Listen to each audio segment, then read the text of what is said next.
नमस्कार वाचक आणि प्रेक्षकांनो.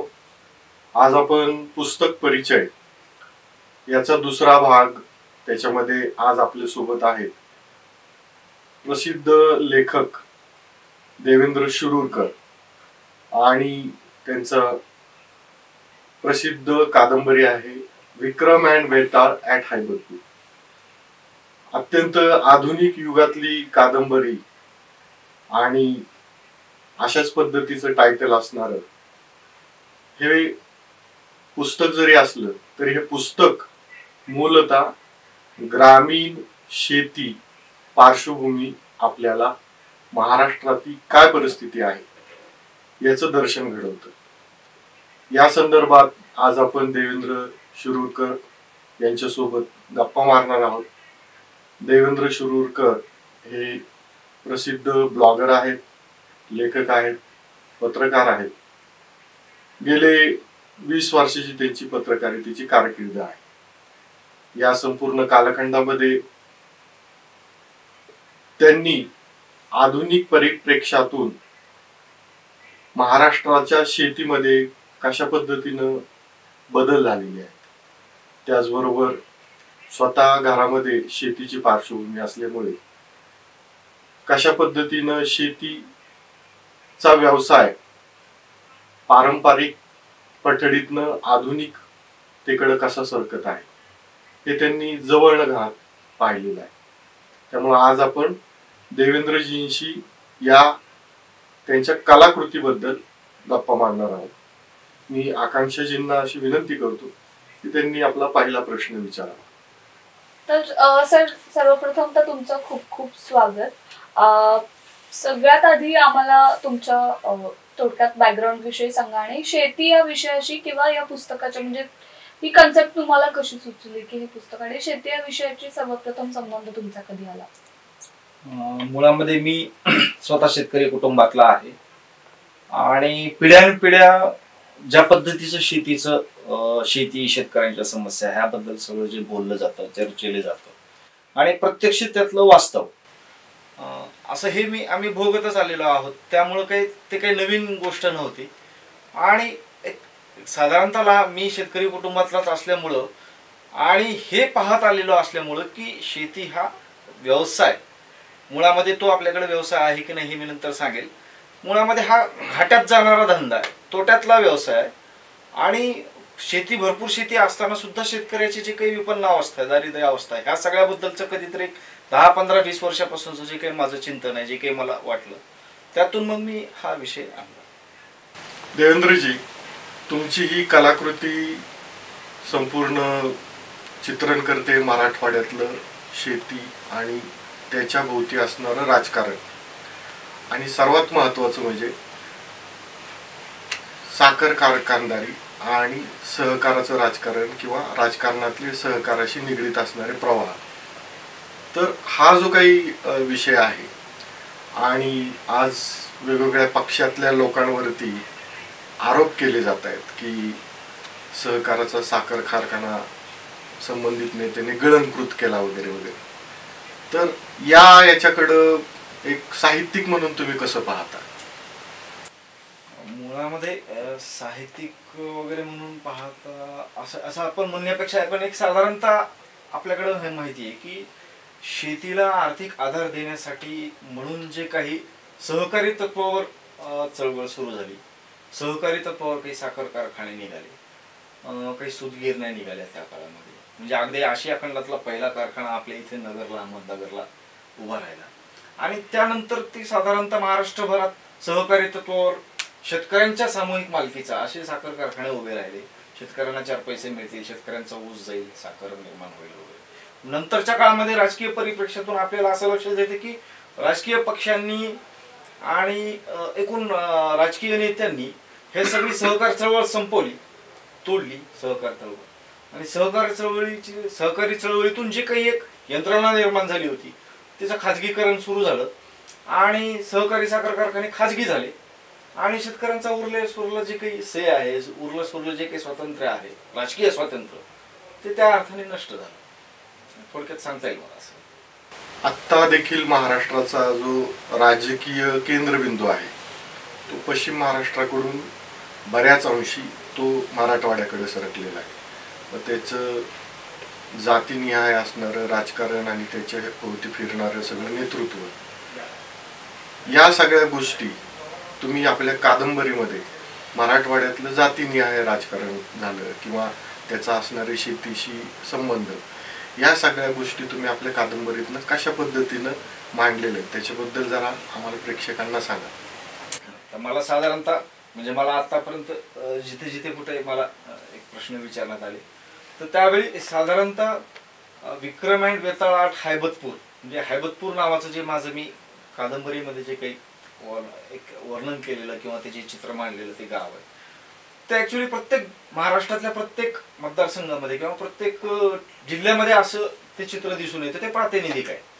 आणि दुसरा तुमचा मुद्दा असा की पश्चिम महाराष्ट्र आणि मराठवाडा वगैरे, ओव्हरऑल मी शेतकरी हा घटक मुख्य मानून मी तो विषय गुंफलेला आहे. शेतकरी, शेतकऱ्यांच्या समस्या, आणि दुसरं असं की शेतकऱ्यांचं अर्थकारण, शेती ह्या व्यवसायाचं एकूण अर्थकारण मांडत असताना मी अगदी आंतरराष्ट्रीय पातळीवरची वेगवेगळ्या देशामध्ये शेती कशा पद्धतीने केली जाते, त्याला आर्थिकतेची संरचना काय आहे, सरकारची धोरणात्मक भूमिका काय असते शेतीबद्दल, आजपर्यंत आपल्याकडे 70-75 वर्षामध्ये शेतीकडे बघण्याचा कोणत्या राजकीय राज्यकर्त्याचा दृष्टिकोन काय, असं ते सगळं संपूर्ण सविस्तर मांडलेलं आहे. तुमचा मूळ जो मुद्दा आहे तो पश्चिम महाराष्ट्रामध्ये जे काही सुपीक जमिनी होत्या, साधारणतः चांगले कॅश क्रॉप्स यायचे, कापूस यायचा, ऊस व्हायचा, आणि तुम्ही असं म्हणताय की आता ते मराठवाड्यामध्ये मांडलं. त्याचं कारण असं आहे की पश्चिम महाराष्ट्राच्या तुलनेमध्ये आमच्याकडे मराठवाड्यामध्ये दुष्काळी भाग जास्त आहे, दुष्काळी पट्टा आहे. त्यात निसर्गाचा लहरीपणा आणि राज्य सरकारचं म्हणजे राज्यकर्त्या वर्गाचं, सरकार कुणाचंही असो म्हणजे कुठल्याही राजकीय पक्षाचं असो, राज्यकर्ती यंत्रणा हिची देखील धोरणं ही शेतकऱ्यांना लुबाडणारीच राहिलेली आहेत. हे वास्तव आहे. 70-75 वर्ष, अजून 25 वर्षही आपण पुढची गृहीत धरली तरी धोरणात्मक जी काही स्ट्रक्चर आहे त्यामध्ये काहीही बदल झालेला नाहीये. म्हणजे शेतकऱ्यांना अनुकूल अशी काही धोरणं असतील किंवा शेतकऱ्यांना अनुकूल असं काही असेल हे मुळात घडलेलं नाही. आणि हे सगळं सांगत असताना मला हे आवर्जून तुम्हाला सांगावं लागेल की शेतकऱ्यांना त्यांचा आर्थिक विपन्नावस्था किंवा शेतकऱ्यांचं मूळ दुखणं काय आहे हे सांगणारी एक फार मोठी शेतकरी संघटना नावाची एक मोठी चळवळ महाराष्ट्रात आपल्या इथं होऊन गेली. आणि सरकारचं धोरण हे शेतकऱ्यांचं मरण हे खणखणीतपणे ज्ञानबाचं अर्थशास्त्र समजून सांगणारे शेतकरी नेते शरद जोशी, यामुळं महाराष्ट्रभरामध्ये आणि विशेषतः मराठवाड्यात देखील ही पाळमुळं रुजली. शेतकऱ्यांना आपलं दुखणं कळलं, सरकारशी त्यांना कसं भांडायचं हे कळलं, सरकारकडं काय मागायचं हे कळलं. आणि त्या तुलनेमध्ये मराठवाड्यामध्ये दुष्काळग्रस्त भाग आहे सगळा, निसर्गाशीही दोन हात करायचे, त्याला त्याचं दैनंदिन जगणं हे जगायचंय. आणि हे सगळं मांडत असताना फक्त माझ्या मांडणीमध्ये हा फरक आहे की आजपर्यंत जे काही मराठी साहित्यामध्ये कादंबरीमध्ये जे काही राळका शेतकरी, केविलवाना किंवा रडगाणे गाणं हे आमचं असंच आहे, आमचे भोग आहेत, आमचे नाही, आत्महत्याचा हा तर एक विषय आहे, पण केविलवाना किंवा रडका शेतकरी नाहीये. माझा शेतकरी फायटर शेतकरी आहे. माझा शेतकरी सरकारला आणि राजकीय चौकटीशी दोन हात करणारा शेतकरी तो माझा शेतकरी आहे. कारण एक साधारणतः शेतकऱ्यांना आपल्या दारिद्र्यामागचं, आपल्या विपन्नावस्थेमागची कारणं कळलेला आणि जगाच्या शेतीशी तुलनात्मक दृष्टिकोनातून अभ्यास करणारा आणि राजकीय यंत्रणेशी दोन हात करणारा शेतकरी हा माझा शेतकरी आहे. त्यामुळे तिथं कुठं कणव किंवा रडगाणं आणि नाही आमचे असेच भोग आहेत, हे भोग भीक काही नाही आहेत, हे आर्टिफिशियल आहे सगळं. आणि ह्याच्याशी आम्हाला दोन हात करायचे असा माझा आक्रमक शेतकरी. आता सर्वात महत्वाचं कसं असतं की लेखकाला बऱ्याच गोष्टी सांगायच्या असतात आणि तो सजेस्टिव्हपणे सांगतो. त्यासाठी कादंबरीचा फॉर्म घेतला जातो, कलात्मकतेनं ते केलेलं. आणि बऱ्याचदा कलाकृतीवरती असं लिहिलेलं असतं की याच्यामध्ये सत्य घटनांचा कुठं जर संबंध आला तर तो योगायोग समजावा, अशा पद्धतीचं एक भूमिका मांडली जाते. असं असून देखील तुम्ही काही नेत्यांची धडक नावं घेतलेली आहेत तुमच्या कादंबरीत. त्याच्यामध्ये शरद पवारांसारखा ज्येष्ठ नेता आणि त्यांच्या कृषी नीतीवरती तुम्ही थेटपणे टीका देखील केलेली आहे तुमच्या कादंबरीमध्ये. तुमचा जो काही धाडाडीचा जो नायक आहे तो त्याच्यावरती आक्रमकपणे बोलतो. तर हे करत असताना कादंबरी हा फॉर्म असताना देखील तुम्ही अशा पद्धतीनं अत्यंत आक्रमक पद्धतीनं कशा पद्धतीनं का अशी मांडणी केली, का तुम्हाला कादंबरी हा फॉर्म का निवडावा असं वाटलं यासाठी? मुळामध्ये गणेश तुम्ही जसं सांगताय तसं आता बेसिकली मी जेव्हा हे सगळं मांडलं, हे काही एका दिवसाचं 2 वर्षाचं 5 वर्षाचं असं नव्हतं, एक 10-15 वर्षाचं माझं चिंतन आहे.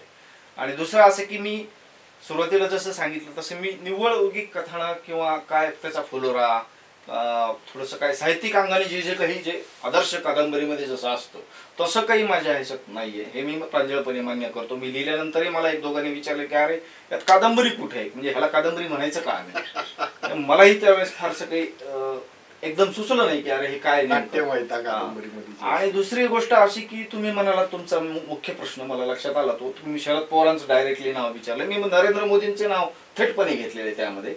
आणि ओव्हरऑल फक्त पर्टिक्युलर शरद पवार वगैरे असं म्हणून नाही की या देशाच्या एकूण आर्थिक संरचनेमध्ये शेतकरी हा जर मूळ विषय असेल, तो जर जगाचा पोशिंदा असेल, तर त्या जगाच्या पोशिंद्याला तुम्ही कसं वागवता, त्या जगाच्या पोशिंद्याचं म्हणजे ज्या भारताचं अर्थकारण तुम्ही आज विश्वगुरु व्हायला निघाला आहात, तुम्ही आज जगाची भूक भागवणार असाल, तर तुम्ही तुमच्या इथल्या भारतीय शेतकऱ्यांचं जगणं सुसह्य होईल असे हमी भाव का देत नाही, हा माझा साधा सवाल आहे. आणि त्या संदर्भात मध्ये मी म्हणजे फक्त शरद पवार म्हणूनच नाही, म्हणजे जसं सहकार क्षेत्रामध्ये एक एक एक संकुचितपणा आला, एक साधारणतः ज्या हेतूसाठी ह्या संस्थात्मक स्ट्रक्चर उभारण्यात आल्या त्या हेतूपेक्षाही निव्वळ आपापली एक सरंजामशाही, आपापले नवीन निजाम तयार झाले प्रत्येक ठिकाणी. आणि ते पुन्हा व्यवस्था बदलण्यापेक्षा ते पुन्हा अजून शेतकऱ्यांच्या शोषणाला हातभार लावत असतील. तर मी एक शेतकऱ्याची पुढची पिढी म्हणून, शेतकऱ्यांचा आणि एक साहित्यिक म्हणून सुद्धा मी याबद्दल जाब विचारणार, साहजिक आहे. आणि मी तर मराठवाड्यातला फायटर शेतकरी आहे. म्हणजे मराठवाड्यात साधारणतः दुष्काळाशी हात करत असताना, 2 हात करत असताना, निसर्गाशी 2 हात करत असताना आम्ही काही जे काही सोयाबीन किंवा काय अशी छोटी मोठी पिकं घेतो आम्ही, ती देखील शेतकऱ्यांचं जे काही सगळं पूर्ण एकूण अर्थकारण, शेतकऱ्यांच्या अर्थकारणाला कलाटणी देणारा असं काही सकारात्मक घडेल अशी अपेक्षा असताना जर ते सगळं चित्र जर पुन्हा अजून शेतकऱ्यांची फसवणूक आर्थिक होऊन चालूच राहणार असेल, तर हे सगळं अर्थकारण कुठेतरी मांडलं पाहिजे. ह्या भूमिकेतून मी हे सगळं लिहिलंय. आणि नाव घ्यायला तर मी सगळ्यांचेच, म्हणजे कारण शेतकरी संघटनेची एक बेसिक घोषणा होती की सरकारचं धोरण हे शेतकऱ्यांचं मरण. त्यामुळे मग धोरण करते, मग भले ते राष्ट्रवादीचे असतील, भले ते भाजपचे असतील, भले ते काँग्रेसचे असतील, तुम्हाला एक साधारणतः कादंबरी वाचलेल्या एखाद्या व्यवस्थित वाचलेल्या माणसाला हे आढळून येईल, जेवढे म्हणून काही भारतीय राष्ट्रीय राजकारणामध्ये जेवढे काही राजकीय पक्ष आहेत, जेवढ्या राजकीय संघटना आहेत, त्यांची कृषीविषयक धोरणांची एक दृष्टिकोन काय आहे हे पण मी त्यामध्ये मांडलेलं आहे. माझा पुढचा प्रश्न माझा आहे, जसं आपण तुम्ही म्हणालात एक स्ट्रक्चर आहे, त्या स्ट्रक्चरमध्ये कुठेतरी सहकारचाही सहभाग आहे. साखर उद्योग असेल किंवा दुग्ध उद्योग असेल, तर शेतकऱ्यांना म्हणजे एक जोड असते, पैसे मिळतात 4. पण या पुस्तकात आम्ही पाहिलं की अक्षरशः तुम्ही वाभाडे काढलेले आहेत साखर क्षेत्राचे किंवा साखर कारखान्याचे, तर या मागचं नेमकं कारण काय? आकांक्षा, मी याच्यातले 2 पैलू तुला सांगतो. साधारणतः एखादा डॉक्टर आहे, तर त्याचा वैद्यकीय व्यवसाय चालत नाही, तर त्याला तुम्ही बस इथं चौकामध्ये गर्दीच्या ठिकाणी आणि बूट पॉलिशचा जोडधंदा कर, म्हणजे वैद्यकीय व्यवसाय आणि बूट पॉलिशचा धंदा, असं करून तू तुझा उदरनिर्वाह भागेल तुझा. असे जे काही फालतू खोचक सल्ले शेतकऱ्याला देण्याची जी प्रथा परंपरा आपल्याकडे जडली आहे ना, की कोणी लुंग्या सुंग्या उठतो आणि शेतकऱ्याला सांगतो की अरे नाही, मग शेळी पाळ, मग गाढव पाळ, मग डुकरं पाळ. अरे का? अरे तू शेती करतो, तो पोशिंदा आहे, तो तुमची GDP आणि तुमचं जे आर्थिक विकासाचं स्ट्रक्चर आहे त्या सगळ्याचा मूळ कणा जर तो शेतकरी असेल, तर तो शेतकरी जे पिकवतो त्याचे रास्त दर द्या, बाकी काही म्हणणं नाही आहे त्याचं. त्याच्या कौटुंबिक उदरनिर्वाहाची जबाबदारी त्याची, त्याचा सामाजिक स्तर कसा उंचवायचा ही जबाबदारी त्याची, त्याच्या विवाह, त्याच्या लेकराबाळांचे कसे होतील, त्यांची शिक्षण कशी होतील, हे सगळं जबाबदारी त्याची. त्याचं म्हणणं एकच आहे, मी जे पिकवतो ना, भीक नको, हवे घामाचे दाम, ही एकच बेसिक मागणी त्यामध्ये आहे. आता दुसरा विषय सहकाराचा तू काढलास म्हणून सांगतो तुला. साधारणतः जे साखर कारखान्यात आता सहकार मोडीत काढला वगैरे, ते इतिहास जमा गोष्ट आहे, सगळ्यांना माहिती आहे. दुसरा माझा त्याच्यामध्ये मी एक हा आवर्जून अशी मागणी केली आणि उल्लेख केलाय आणि आग्रही मांडलाय मी की एखादा कारखानदार माझा ऊस नेतो, साखर बनवतो, त्याचा FRP किती देतो मला? तो FRP मला वाढून मिळावा एक. आणि आता साखर कारखाने निव्वळ साखर ऊस न्यायचा आणि साखर बनवायची याच्यावर चालणार नाहीयेत. दुसरी गोष्ट अशी की आपण अशा देशामध्ये आहोत की आपण मुळामध्येच खूप पाण्याचा दुर्भिक्ष असणारा देश आहे तुलनेने. आज अमेरिका, जपान किंवा बाहेरच्या देशांमध्ये सुद्धा जिथं भरपूर पाणी आहे तिथं साखर निर्माण करण्यासाठी पर्यायी पिकांचा विचार केला जातो. जसं मी याच्यात सुचवलं की बीटरूट पासून साखर निर्माण केली जाऊ शकते. आता तुम्ही ऊसापासून साखर निर्माण करणार, FRP शेतकऱ्याला 2 तुकड्यामध्ये 3 तुकड्यामध्ये काहीतरी रक्कम तुम्ही देणार, ती तोकडी असते. शेतकऱ्याचा खर्च जास्त असतो. आणि कारखानदार सहवीज निर्मिती म्हणून वीज निर्मिती करणार किंवा इथेनॉल काढणार, मळी काढणार, विद्युत निर्मिती, म्हणजे हे जे काही बाय प्रोडक्ट्स आहेत शुगर इंडस्ट्रीमध्ये नंतर सुचवण्यात आलेले आणि जी काळाची गरज आहे ते आम्ही मान्य करतो. आम्ही आर्थिक विकासाच्या मार्गांना शेतकऱ्यांचा म्हणून विरोध असण्याचं कारण नाही. मग त्याच्यातही लाभाचा वाटा शेतकऱ्यांना मिळाला पाहिजे. माझ्या ऊसापासून टाकून दिलेल्या मळीपासून जर काही पुढचं बाय प्रोडक्ट होणार असेल तर त्या कारखानदारांनी त्याचाही फायदा शेतकऱ्यांना दिला पाहिजे, हा माझा आग्रह आहे. आणि दुसरं असं की मग तुम्हाला जर पर्यावरणाचं फार एवढं प्रेम उफाळून येतंय तर बंद करा तेच ऊसाची पिकं घेणं. कारण साधारणतः 20 वर्ष 25 वर्षे ज्या जमिनीमध्ये सलग ऊस घेतला जातो त्या जमिनीची वाट लागते आणि पर्यायानं नुकसान शेतकऱ्याचं होतं. मग तुम्ही शेतकऱ्यांना दुसरे पर्याय द्या. कॅश क्रॉप्स काय केले ते, म्हणजे कापूस ऊस याच्या पलीकडे काही नाही. आणि त्याच्यात सुद्धा तुम्ही कापसाचं घेऊया आपण उदाहरण. साधारणतः विदर्भामध्ये मोठा असा पट्टा कापसाचा आहे. मराठवाड्यामध्ये सुद्धा कापूस होतो, पश्चिम महाराष्ट्रात सुद्धा कापूस होतो. तुम्ही कापसाला काय देता? बरं, दुसरं असं की तुमचा जो महत्वाचा मुद्दा होता, शरद पवार केंद्रीय कृषी मंत्री होते, त्या सगळ्या नवीन कॅश क्रॉप्स मध्ये जे अत्याधुनिक तंत्रज्ञान आहे, जे अत्याधुनिक बी बियाणं आहे, जे शेतकऱ्यांना 4 पैसे मिळवून देऊ शकतं, ते तुम्ही पर्यावरणाच्या नावाखाली आणि तुमच्या मतदार लोकांच्या नावाखाली तुम्ही शेतकऱ्यांना नाकारता. काय झालं? बायोटेक्नॉलॉजी तंत्रज्ञान आलं, BT बियाणं, काय झालं? काय विरोध केला? नाही ते पर्यावरणाला हानी होईल. अरे जगू द्या ना शेतकऱ्यांना. आणि मुळामध्ये उपभोक्ता वर्ग म्हणून किंवा एक गठ्ठा मतदार डोळ्यासमोर ठेवून तुम्ही समाज व्यवस्थेतल्या एका मोठ्या वर्गाचं शोषण करत आहात, ही बाब जोपर्यंत शेतकरी ठणकावून सांगणार नाही तोपर्यंत तुमच्या लक्षात नाही येणार. सर्वात महत्त्वाचं प्रश्न सोडवण्यापेक्षा राजकारण्यांना प्रश्न जैसे ते राहणं हे जास्त सोयीचं असतं. जसं तुम्ही आत्ता म्हटलात की मराठवाड्यामध्ये मॅच न होणारं पीक आहे ऊस, कारण पाण्याची कमतरता असणारा प्रदेश आहे. अभ्यासक तर इथपर्यंत म्हणतात की काही 1 वर्षानंतर मराठवाड्याचं हळूहळू वाळवंट व्हायला सुरुवात झालेलीच आहे. ती प्रक्रिया सुरुवात झालेली. या सगळ्या पार्श्वभूमीवरती मराठवाड्यामध्ये असं शेतीमध्ये असं काय होणार आहे? कारण मराठवाड्यातनं मोठ्या प्रमाणात स्थलांतर हे पश्चिम महाराष्ट्र किंवा जो नगर, नाशिक, पुणे सगळ्याच भागामध्ये स्थलांतर होतं. तर या सगळ्या गोष्टींकडं आणि त्याच्यामध्ये नंतर परत मराठवाड्यामध्ये आज जरांगे पाटलांसारखी आरक्षणाची चळवळ असेल, तर अशा सगळ्याच सामाजिक आहेत गोष्टी. याचं कुठंतरी मूळ परत आपल्याला शेतीमध्येच दिसतं की शेती आतबट्ट्याची झाली आहे आणि म्हणून अशा पद्धतीचं राजकारण मराठवाड्यामध्ये निर्माण होतं. तर या सगळ्या गोष्टींकडे तुम्ही कसं पाहता? चांगला प्रश्न आहे.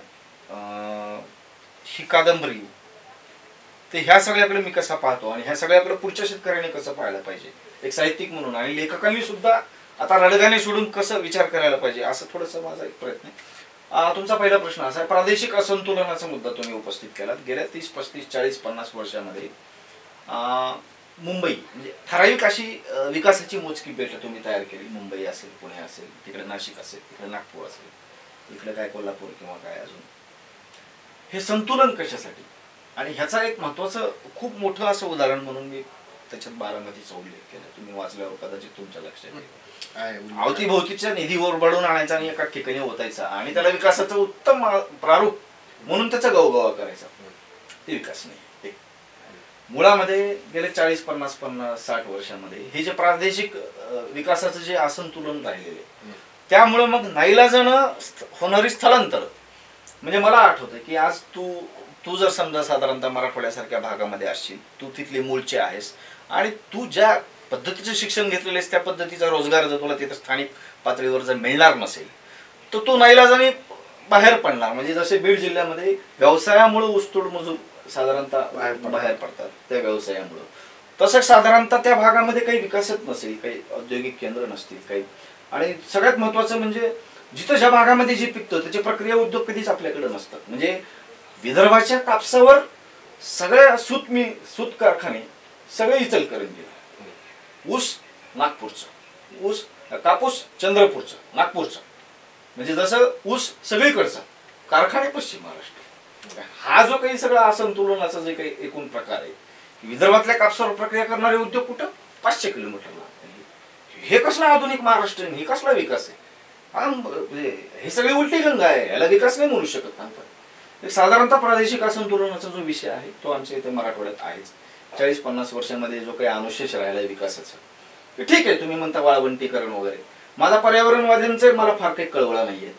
मुळामध्ये काय आहे की ठीक आहे की तिथलं पाणी वगैरे आपण, मग गेल्या 40-50 वर्षांमध्ये तिथल्या पाण्याची पातळी वाढेल असे किती काही प्रयत्न झाले हे पण बघायला पाहिजे आपल्याला. शासकीय स्तरावर काय झाली आहेत, खाजगी स्तरावर काय झाली आहेत हे पण आपल्याला बघायला लागेल. आता साधारणतः मराठवाड्यामध्ये ह्या 4-5 वर्षांमध्ये पावसाचं प्रमाण जरा बऱ्यापैकी झालंय. जे पाऊस पडतोय तो साचवणं, मग पीक पद्धतीतही बराचसा फेरफार करावा लागेल. साधारणतः मला आठवतं 10-20 वर्षापूर्वी आमच्या इकडे आम्ही भुईमुग घ्यायचो. आता भुईमुग बघायला मिळतोय का आपल्याला? साधारणतः हा बदल का झाला? भुईमुग हे खाद्य तेल आहे.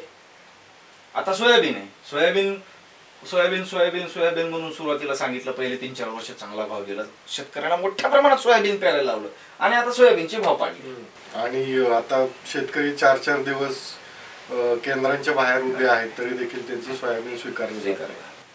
हा जो एक प्रकार आहे की साधारणतः काय आहे की सगळ्यात महत्वाची गोष्ट, सोयाबीनला एक ठराविक भाव निश्चित जाहीर करायचा, गोडवे घ्यायचे नाही. आम्ही खाद्यतेलाच्या बाबतीत आम्ही स्वयंपूर्ण होणार अशा मोठ्या मोठ्या राणा भीमदेवी थाटात घोषणा करायच्या. आणि नवीन पीक बाजारात येणार त्याच्या पुढे पशुखाद्यवाल्यांच्या दबावाला बळी पडायचं आणि बाहेरून सोयाबीन आयात करायची. म्हणजे सोयाबीन वर प्रक्रिया केल्यानंतर जे तेल उरतं त्या तेलानंतर जे काही उरलेलं असतं ते पशुखाद्य म्हणून वापरलं जातं. मग जर तुम्ही सारखं कुणाच्या तरी दबावाखाली सतत ते भाव पाडत राहणार असाल तर लोकांनी सोयाबीन तरी का पिकवायचं? माझा पुढचा प्रश्न असा आहे. म्हणजे माझं म्हणणं ऊस पिकवणं, मी म्हणजे त्यात माझा एक नायक म्हणतो हे बंद करायचं, ऊसाचा बट्ट्याचा धंदा केवळ कारखानदाराला आणि आमदाराला जागवायसाठी, तर मग मी ऊस का लावायचं? बरोबर. मला त्या ऊस प्रक्रियेमध्ये जर सहभागी करून घेतलं नसेल, त्याच्या सहज वीज निर्मिती किंवा बाकीच्या सगळ्या बाय प्रोडक्ट मधून जर मला बेनिफिट मिळत नसेल तर मी ऊस का लावायचा? तसाच हा सोयाबीनचा प्रकार आहे. आता सोयाबीन मराठवाड्यामध्ये हा सोयाबीन, तूर, आता आमच्याकडे लातूरचं नावच मुळात तूर इथपासून झालं असावं असं म्हणतात साधारणतः. तर मोठं मार्केट आहे, म्हणजे सोयाबीनचं बेंच मार्केट आहे आमच्या इथं लातूर. साधारणतः पहिले 3 मार्केट, त्याचं मोठं मार्केट 3 पैकी हे लातूर आहे. मग खाद्य प्रक्रिया उद्योग तिथं असू नये, ते कुठेतरी लांब खचळीत, हे कसला विकास आहे? आणि मग साधारणतः जर असंच जर तुकड्या तुकड्याने तुम्ही विकासाचे टप्पे असे जर टाकत राहिला, प्रत्येक सरंजामदार म्हणजे प्रत्येक राजकारणी आपापल्या पट्ट्यामध्ये आपापल्या मतदारसंघात आपापली सोय करून जर आपलं दुकान अबाधित कसं राहील अशीच जर काळजी घेत राहिला तर मग सगळं असं असंतुलन होतं. आणि मग नाईलाजाने लोकांना पोट जाळण्यासाठी, म्हणजे अगदी मी खूपच आक्रमक विद्रोही साहित्यिक म्हणून जर बोलायचं म्हणलं, पोट जाळण्यासाठी किंवा भाकरी मिळवण्यासाठी भाकरीच्या शोधात असंच जर मग लोक लोंढे बाहेर पडले तर त्या असंतुलनात पुन्हा अजून वाढ होणारच. याच्या संदर्भात गेले 10 वर्ष केंद्रामध्ये भाजपचं सरकार आहे. याच्या अगोदरच्या सरकारच्या नीतीच्या विरोधात भूमिका घेऊन शेतकऱ्यांचा कळवळा वगैरे अशा पद्धतीनं भूमिका मांडून शेतकऱ्यांची किंवा एकूणच देशामध्ये सत्ता परिवर्तन झालं. महाराष्ट्रामध्ये देखील सत्ता परिवर्तन सायमल्टेनियसली तसंच झालेलं आहे आणि संपूर्ण देशामध्ये सगळीकडे असं दिसतंय. म्हणजे आधीचं काँग्रेस प्रणित राजकारण आणि आत्ताचं भाजप प्रणित राजकारण या दोघांच्या नीतीमध्ये खूप काही फरक आपल्याला दिसत नाही. त्याच्यामध्ये शेतकऱ्यांचं मरण दोन्ही पद्धतीच्या राजकारणामध्ये दिसतंय.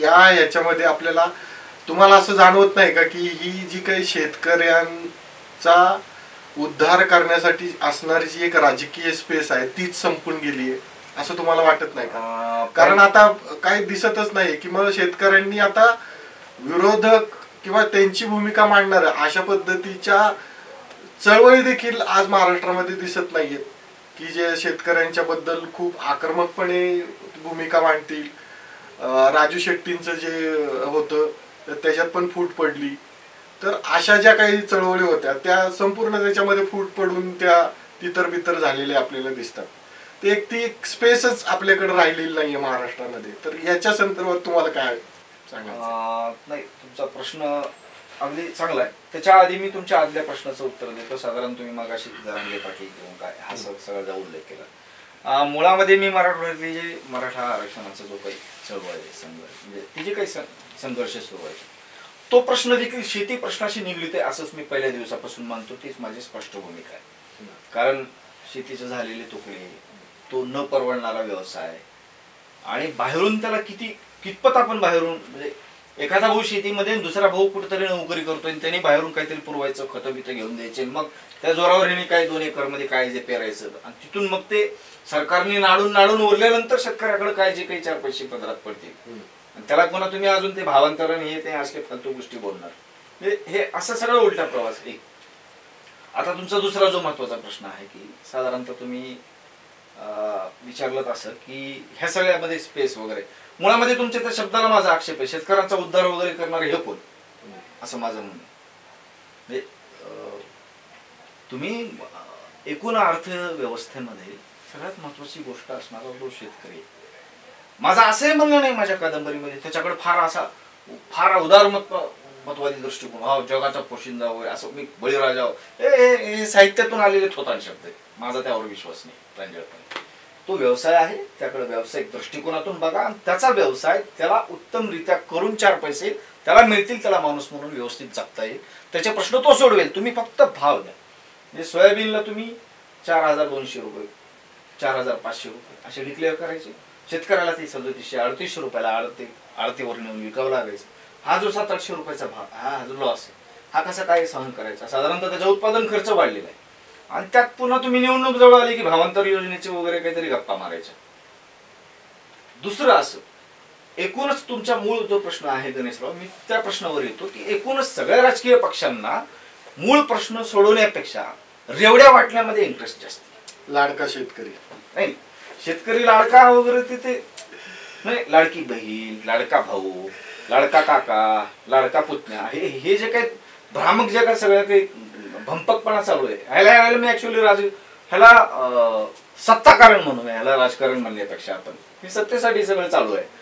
तर मुळामध्ये शेतकऱ्यांना काय हवंय, साधारणतः एखाद्या शेतकऱ्याच्या पुढच्या पिढीला काय हवंय, त्याला नॉलेज आहे, जगाच्या बाजारपेठेतलं त्याला ज्ञान आहे, कोणतं पीक कधी घ्यावं काय नाही, त्याची तांत्रिक ज्या काही गोष्टी आहेत तो ते शिकलेला आहे, तो ते उत्तम पिकवेल. तुम्ही फक्त तो जो पिकवतोय त्याला उत्तम भाव द्या, त्याच्यावरच्या प्रक्रिया केंद्र सुरू करा.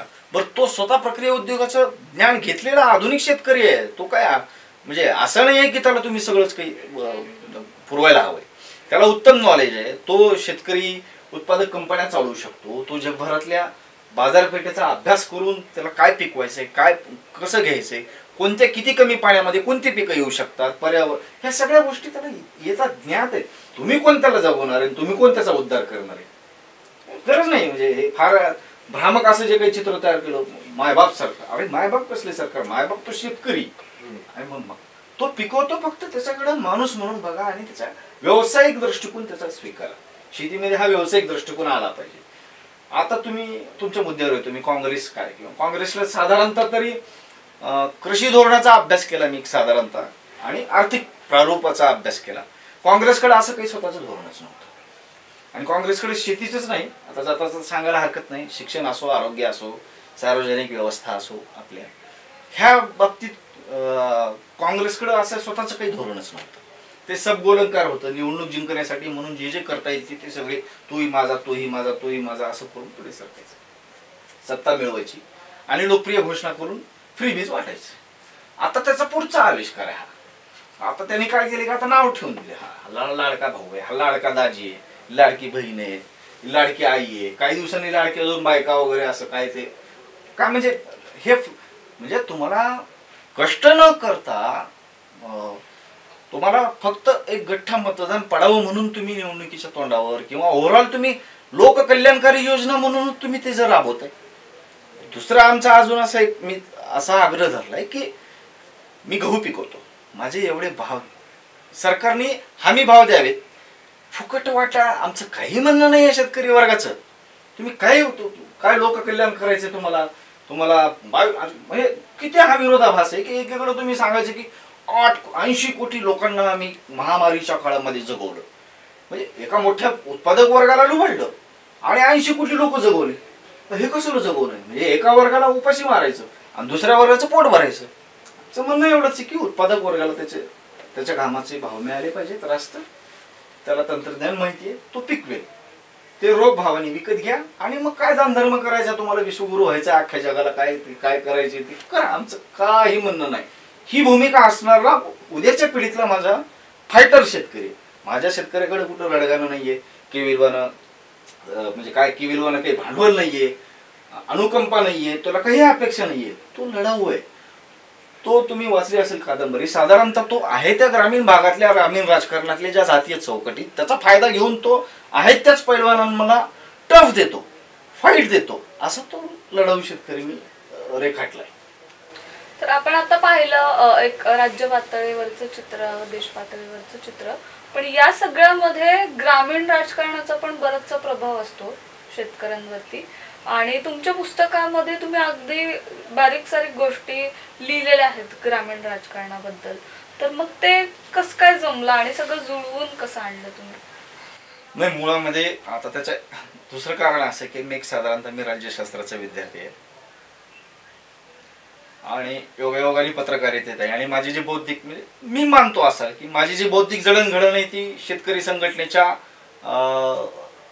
ती जे काही साधारणतः शेतकऱ्यांना जागृत करण्यासाठी जी काही समोर चळवळ आली, जी काही आर्थिक त्याच्यातून जे काही तत्व समोर आली, फसवणुकीचे खरं कारण कळलं. कारण आजपर्यंत शेती, शेतकऱ्यांचे दुःख, त्याच्या कळवळा हे खूप आलेले आहे आपल्याकडे. साधारण शेतीचं अर्थकारण जे आहे त्यावर फोकस केलेला आहे आणि म्हणून मग मला बरेच अभ्यासक लोकांनी हे आवर्जून सांगितले की अरे म्हणजे तुला कादंबरी रंगवणं, नायक खलनायक फायटिंग, त्यांचा संघर्ष, अद्भुत रम्यता, ह्या सगळ्यापेक्षा कुठेतरी तुझ्यातला अभ्यासकच जास्त डोकवतो की अरे हे अर्थकारण आहे आणि हे अशी फसवणूक होते, हे तुला सांगायचं म्हणजे तू मोह टाळलास आणि नाहीतर अन्यथा ती अजून रंजक वगैरे झाली असते असं मला मी ते मान्य करतोस. कारण मी स्वतः शेतकरी आहे आणि त्यामुळं तिची काही मी 10-12 वर्ष माझं चिंतन होतं, त्यातून मी ते सगळं मांडलंय.